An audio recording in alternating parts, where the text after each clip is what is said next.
Larmes d'arsouille. Les voyous les plus noirs sont fous de la campagne.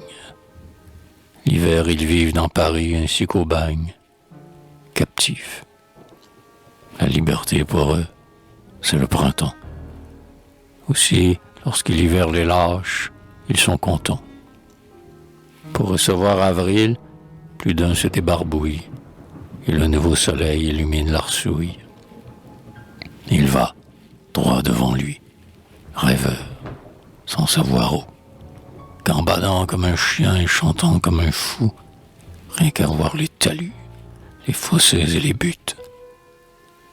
C'est là que, tout gamin, il faisait des culbutes. C'est là, les soirs d'été, qu'il se gavait le flanc. C'est là qu'il enleva son premier survolant. C'est là qu'elle vint un jour avec Jeanne, la sienne, du temps qu'elle portait un tablier d'indienne.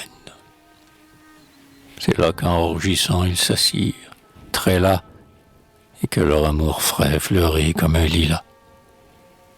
Or, l'on a beau, depuis avoir oublié Jeanne, vivre comme un cochon, s'abrutir comme un âne. Après tout, on n'est pas un sans-cœur, n'est-ce pas? Et le méchant vaurien retrouve à chaque pas un nid de souvenirs qui chante dans son âme. Ah, la bonne chanson, qui regrette et réclame.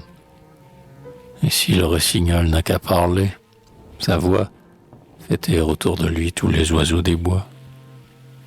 Et si le doux passé plein de mélancolie fait taire le présent de l'arsouille, il oublie la noire glu du vice où son cœur est collé, les réveils lourds des soirs où l'on a rigolé, dans la crépule grasse et sale des barrières, pour laisser échouer ivre-mort aux carrières, les jours entiers passés à ne rien faire, et ceux ensanglantés parmi des coups de poing poisseux, les pierreuses dont on va piquer l'assiette, en trempant une soupe au fond de leur cuvette, et ce tas de maris immondes, vases à flots, dans lesquels on s'endort comme un poisson dans l'eau. Arrière, cet égout, loin d'ici, mauvais rêve. Pauvre diable vit cette minute brève, où le bonheur passé qui vous remonte au cœur vous grise d'une amère et suave liqueur.